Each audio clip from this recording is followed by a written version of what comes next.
Good morning again. Do you remember where you were on August 23rd, 2011? No? What happened on that day? You're probably wondering. August 23rd, 2011. Well, if you were living in this area, you might remember that there was a 5.8 magnitude earthquake that struck near Mineral, Virginia, about 80 miles southwest of DC. On that day, I was just beginning my staycation, where you don't go anywhere, you just stay at home and relax. And I was sitting on the back deck with my little puppy Potter, and I was having a cup of coffee. And all of a sudden, I heard something that sounded like a freight train coming down the road. I thought, we don't have any freight trains near where I live. What is this? And then the dishes in the kitchen, I could hear them shaking. And in less than a minute, 58 seconds, it was over. Well, at least it was for me. But then the reports of the damage started to come on the news, and we started to find out what had really actually happened. That it wasn't a freight train coming down our road, but that it was in fact this earthquake that caused millions and millions of dollars in damage, especially to edifices like the Washington Monument and the Washington National Cathedral, which I was at yesterday for the ordination of 10 new deacons in our church.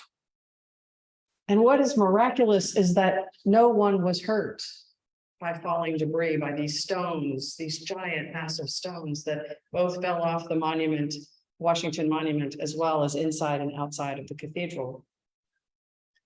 But if you Google the earthquake in 2011, you'll see pictures of the top of the finials, the top of the cathedral that shifted and moved, massive stones. Because you see, the earthquake went up all of the stones, both at the cathedral and the monument, and the stones took the brunt of the earthquake. Joe Alonzo, who is the head stonemason at the cathedral, said all the energy from the earthquake went up the walls. Had the earthquake lasted 2 or 3 more seconds, we would have had a tremendous amount more of damage. The estimates were that the cost of repair was $34 million. And the repairs are still underway, even now. And 4 months after the earthquake in the cathedral, there was a mesh tarp that hung below the seating area, above the seating area, but below the ceiling to catch any more debris that might have fallen in the cathedral. Fortunately, that has since been removed. And I thought of that story and of that experience when I heard today's gospel. You see, Jesus was telling those who were admiring the beauty of the temple that the days will come when not one stone will be left upon another. All will be thrown down. He was predicting his future, but he was also talking about the buildings that he was saying were not to be worshipped, no matter how beautiful or magnificent, no matter how colorful or ornate. What Jesus didn't say, but what was implied, was that it is God who is to be worshipped, not our buildings.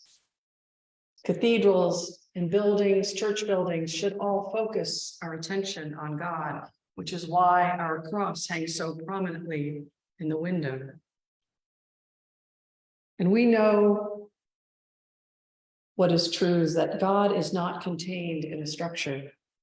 God is everywhere. God is present in our lives always. And God is in community. God is found in the church, which is the people, not the building. You remember that fun thing that we did when we were kids? Here's the church, here's the steeple, open the door and see all the people.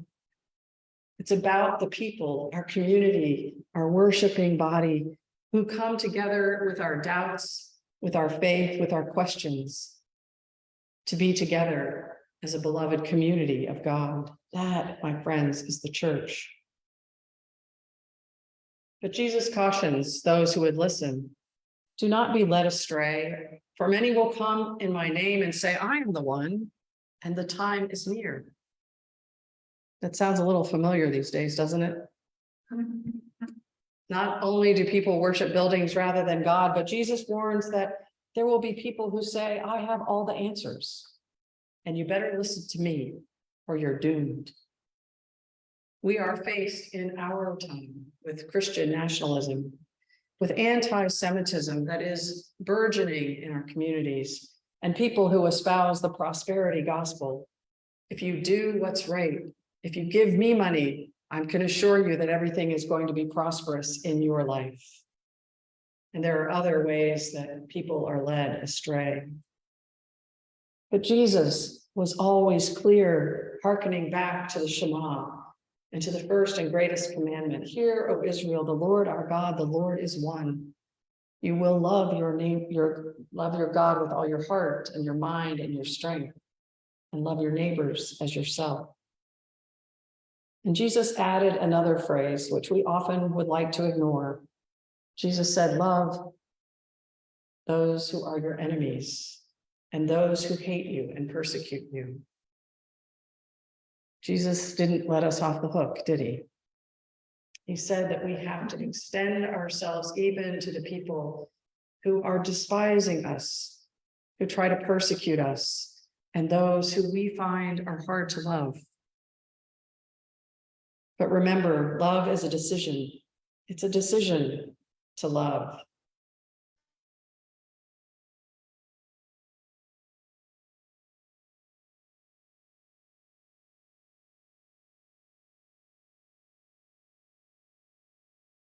Everyone. But God, Jesus tells us we have to pray for those who persecute you.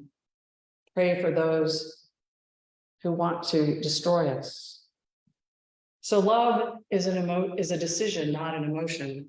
We decide again and again to act and love, to work for justice, to show mercy, to respect the dignity of every human being, even if we don't understand who they are or what they are. We are to respect the dignity of every human being and to offer forgiveness 70 times 7. 70 times 7.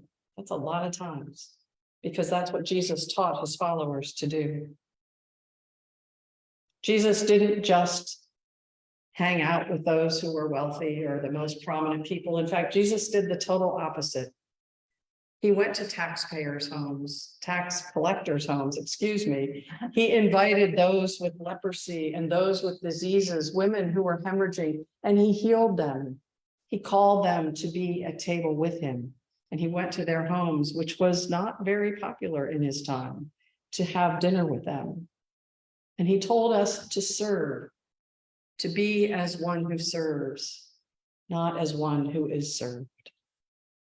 He never promised that if we followed him, that we would be rich. In fact, he told the rich man that he needed to sell everything in order to follow him.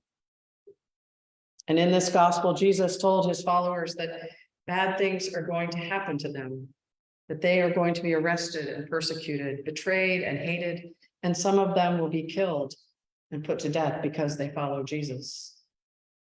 Bottom line, things are not going to go well for them, and there are no guarantees that following Jesus is going to go well for anyone. And we all know how things turned out for Jesus and how he was aware of his future, at least the future of his death and his resurrection. And we know that he was trying to prepare his followers for that which was to come, that even his body would be thrown down, and yet he would be raised again. And he assures his followers that no matter what happens, not a single hair on your head will perish. By your endurance, you will receive your souls. So Jesus' final words to us in this passage, which I hope we will take to heart, is don't worry. If you were here today, you might say, I've got your back. I've got your back. And by your faith and by your endurance, you will gain your souls. Your faith will make you well. So whatever happens to us, have faith. Endure whatever comes your way. share in community so that your burdens can be made light.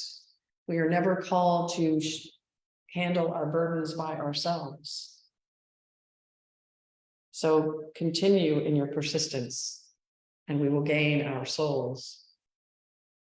My friends, follow Jesus. Choose to live in love that includes everyone, even enemies. Don't worry about anything. And whatever comes your way, have faith. Persist. For by your endurance, we will gain our souls. Amen. Amen.